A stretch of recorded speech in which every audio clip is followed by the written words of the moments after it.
As far as hair transplant for women go, like I said, women are very complicated, and when we definitely do hair transplants on women, but we let them know ahead of time that they may not have the permanent outcome that men may have because of diffuse hair loss. So I can take a graft, just like in a man, I can take a graft from the back of a woman's head and place it on the front.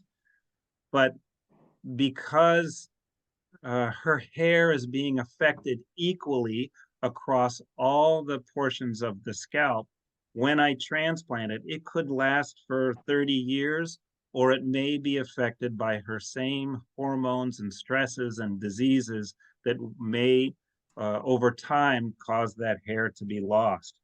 The donor hair may be weaker, and there are fortunately non-surgical options which are very effective for women, and what we try and encourage them to follow before we ultimately end up with doing a surgical transplant. And for women, typically, we're not going to do a regular FUE because most women don't want to shave their head. So really, the choices are an FUT or a strip or a linear strip excision, or the no shave. And more often than not, women are choosing a no shave, and we can get between 1,000 and 2,000 grafts for women, which can make a noticeable difference, especially sort of in the front along the heart or in the temples where people feel like they're losing hair. And for some people who have lost their natural hairline, we can recreate a hairline and give them that sort of feminine look that they're looking for. We focus on making their hair look thicker because they have some hair, but it's thinner. But it's not the same where men were just trying to get as much area covered as we can with fullness. So it's not to say that women cannot have hair transplants, but ideally we try and use other forms to treat their hair loss before we go to surgery. And here's some examples of female pattern hair loss that have gone to surgery. For example, the woman on the right, she had traction alopecia, and so she'd lost a lot of hair here. And by changing her habits and then having a hair transplant, she was able to fill in that temporal area.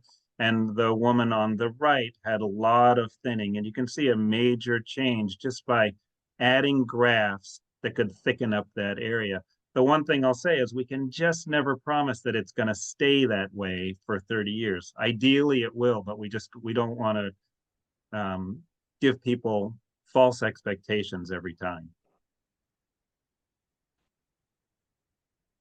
And Mark's going to talk to you a little bit about eyebrows. Eyebrow restoration is something which is very special, and it's more difficult to do than the regular hair transplants. And one of the reasons is eyebrows are different.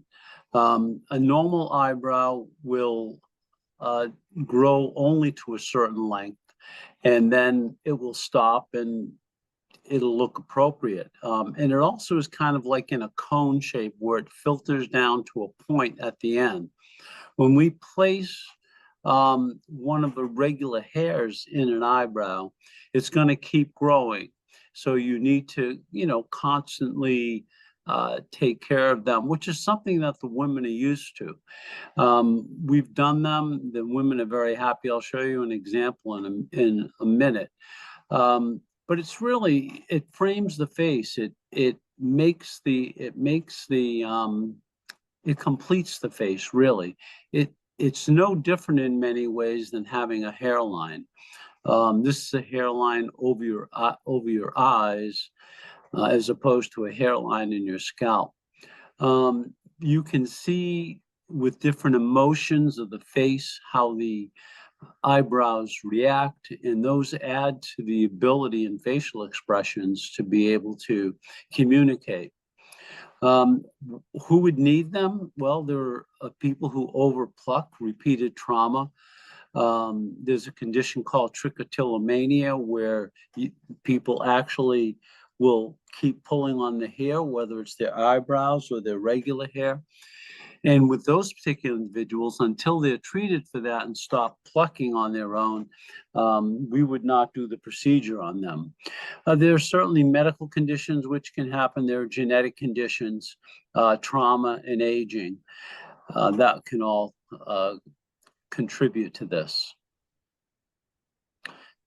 The process is interesting because this is one of the times that I actually let the patient do most of the designing, because some of the hairlines that people, some of the eyebrows that people want are different than I would expect.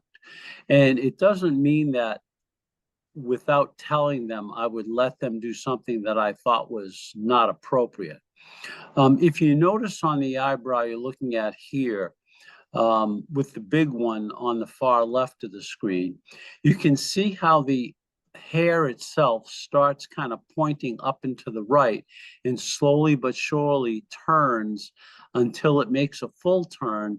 And then when the eyebrows start around a third of the way down, the top part starts to turn in, the bottom part starts to turn up. And so all the way down, you continue that. In order to do it appropriately, you can't just use a needle to place in there because the angle won't be sharp enough. You need to have the hairs lay flat when you're doing this. And the way to do that is to we use a 23 gauge needle. We bend it at about a 30-degree bend in the needle itself and make it very flat to the surface of the skin, because that's exactly what eyebrows do. In these cases, I generally will prefer to do an FUT, a very small FUT, to be able to take out the hair because I need length of the hair. Excuse me for 1 second. And why do I need length on the hair? Because when the hair is placed, I need to make sure that the direction, whether it's up, down, or over, is pointed the proper way. Because otherwise, if you didn't know what direction it was in, the hairs itself could be coming out in directions you just wouldn't want. They would need to be trained. And that's where the artistic design and placement comes in. The graft counts per side or total run anywhere from 300 to 800, with anywhere from 300 to 400 per side. And it's a very small area to get that in. These grafts are trimmed exceedingly thin. The holes that we're making for recipient sites are very small, and this is all necessary to be able to get that many grafts in. The recovery and aftercare, the redness and swelling can come up in a day or two. It can take a couple of days to go away if in fact you have that problem. You will get some scabbing on there. That takes 4 to 6 days to come off. You will get detailed instructions on how to handle it. And the hairs may or may not shed in 2 to 4 weeks. You'll start to see growth in 3 to 4 months. And you'll see good results in 9 to 14 months. Below is an example of one of our patients. You can notice that there's not much in the before picture in terms of her eyebrows. You'll notice in the after picture, yes, she certainly had to do some work to get it trained like that. But for the most part, that's how it came in. And again, if you look at the front, they're kind of pointing up and slightly to the right. And as you turn and go back, you can see that the bottom are coming up and the top are going down. These need to be trimmed and taken care of, and she's doing a beautiful job on it. The maintenance on it, the transplanted hair grows at a natural rate. Trimming, I would say for most would be 7 to 8 days. Again, it's a permanent outcome. That's what makes it so nice. And obviously the costs, they vary, but they're within a particular range. And that's something that we can go over if and when you want to come into that. Once again, we're the only clinic that I'm aware of who has been trained by one of the experts from California to be able to do this procedure in this way. And I think the results speak for themselves.